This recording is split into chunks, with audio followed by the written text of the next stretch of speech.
Hello everyone, very good evening. Question number 2 लेके मैं आ गई हूँ आप लोगों के साथ। ये किसका क्वेश्चन है मैं आपको बता देती हूँ। जो क्वेश्चन नंबर 2 है वो प्रीवियस ईयर का, वो लेके मैं आ गई हूँ आप लोगों के साथ। तो क्वेश्चन का आंसर मैं दे देती हूँ आपको। क्वेश्चन का आंसर देने से पहले मैं आपको बता दूँ कि अगर आप भी इग्नू से एमए करें, आपका सब्जेक्ट भी इकोनॉमिक्स से है, तो आप मेरे चैनल को सब्सक्राइब कीजिए। इस चैनल पर आपको इकोनॉमिक्स के सभी सब्जेक्ट कोड की वीडियो मिल जाएंगे। तो आइए देखते हैं क्वेश्चन। क्वेश्चन नंबर 2 है राष्ट्रीय अर्थव्यवस्था के भीतर। ये फर्स्ट नंबर मैंने करा रखा है, ठीक है। सेकंड नंबर है राष्ट्रीय अर्थव्यवस्था के भीतर मुख्य अर्थव्यवस्था की भूमिका पर चर्चा कीजिए। राष्ट्रीय अर्थव्यवस्था के भीतर जो मुख्य अर्थव्यवस्था है उनकी क्या क्या भूमिका है उस पर चर्चा करना है। तो सिंपल सा इसका क्वेश्चन है, अर्थव्यवस्था की भूमिका पर चर्चा करना है, जो हम लोग करेंगे अभी, ठीक है। जो भारतीय अर्थव्यवस्था है वो विश्व की पांचवी सबसे बड़ी अर्थव्यवस्था है। 2017 में भारतीय अर्थव्यवस्था मानक मूल्यों के आधार पर विश्व की पांचवी सबसे बड़ी अर्थव्यवस्था है।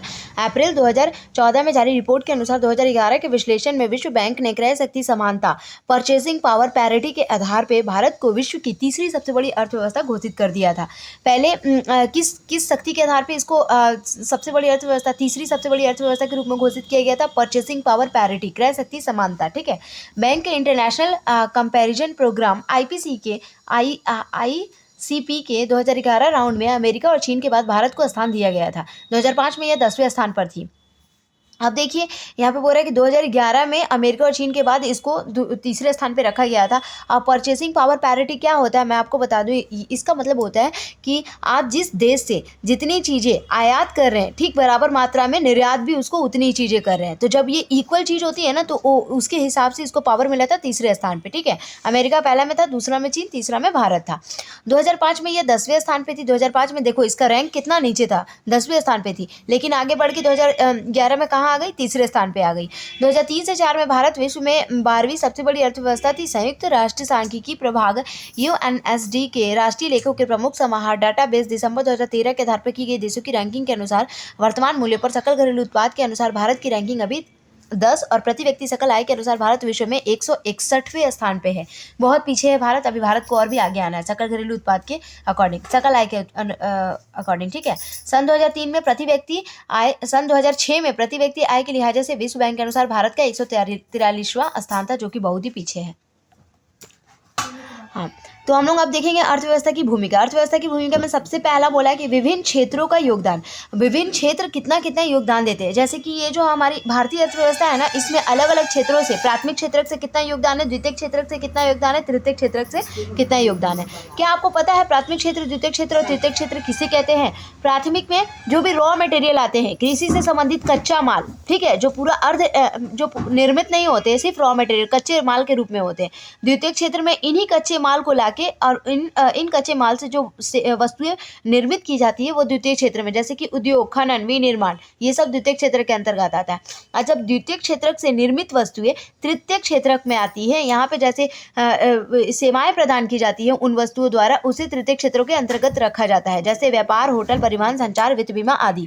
तो देखिए कैसे कैसे विभिन्न क्षेत्रों में अर्थव्यवस्था का योगदान है। तो सबसे पहले अर्थव्यवस्था की भूमिका में हम क्या देखेंगे? विभिन्न क्षेत्रों का योगदान। पॉइंट आप लोग नोट करते जाइएगा, क्योंकि पॉइंट ही एग्जाम में सबसे ज्यादा इंपॉर्टेंट होता है, ठीक है। विदेशी मुद्रा भंडार। और फिर अर्थव्यवस्था की भूमिका में दूसरा आता है विदेशी मुद्रा भंडार, कि हमारे देश में विदेशी मुद्रा भंडार हमारे पास कितना रुपया है, ठीक है, कितना है। तो विदेशी मुद्रा भंडार किन किन रूपों में होता है? बिलियन अमेरिकी डॉलर के रूप में और रुपया अमेरिकी डॉलर के रूप में। जैसे कि आप यहाँ जून 2012 तक देख सकते हैं, जून 2021 तक भारतीय विदेशी मुद्रा भंडार 605.8 बिलियन अमेरिकी डॉलर का हो गया। अमेरिकी डॉलर की कीमत 75 रुपये के स्तर पर जा पहुंची है, ठीक है। आंकड़ा देख सकते हैं, यहाँ पे आंकड़ा दिया हुआ है। आंकड़ा भी देखेंगे तो याद रहेगा तो अच्छा है। और आंकड़ा जब हम लोग बनाते हैं ना, तो एग्जैक्ट डाटा बेस जो है वो सही होना चाहिए। तो अगर आपको सही से याद है तो सही से आप बनाओ, नहीं याद है तो छोड़ दो, क्योंकि गलत करोगे तो फिर नंबर कट जाता है सारा, ठीक है। व्यापार, अर्थव्यवस्था की जो भूमिका होती है उसमें अंतर्राष्ट्रीय व्यापार भी महत्वपूर्ण रोल प्ले करता है। वैश्विक निर्यात और आयातों में भारत का हिस्सा वर्ष 2000 में क्रमशः 0.7% था। ये डाटाबेस के अकॉर्डिंग आप देख लीजिएगा, जितना याद हो याद कर लीजिएगा, ठीक है। खाता घाटा में हम देखेंगे कि 2012 से 13 में कैड में भारी वृद्धि हुई है।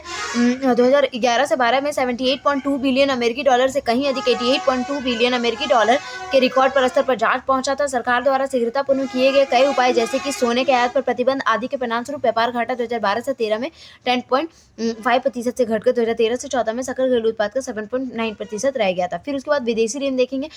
विदेशी ऋण अर्थव्यवस्था की भूमिका में विदेशी ऋण भी आता है। भारत का विदेशी ऋण स्टॉक मर्चेंट 2012 में 360.8 बिलियन अमेरिकी डॉलर था। ये सब डाटाबेस पे है। अगर आपको याद तो एक लाइन दो लाइन कम से कम करना ही होगा आप लोगों को, ठीक है। उसके बाद रोजगार भी देख सकते हैं। प्राथमिक क्षेत्र में लोगों को कितना रोजगार मिला था, कितने लोगों को, द्वितीय क्षेत्र में कितने लोगों को, तृतीय क्षेत्र में कितने लोगों को। और उसके बाद कर प्रणाली में इसमें बहुत महत्वपूर्ण भूमिका अदा करती है। भारत की केंद्र सरकार द्वारा अर्जित आय, आंकड़े, करोड़ रुपए के में नोट और नोट योग में अंतर अन्य कारणों से है। Thank you. अगर वीडियो अच्छी लगी तो प्लीज लाइक और सब्सक्राइब फॉर मोर।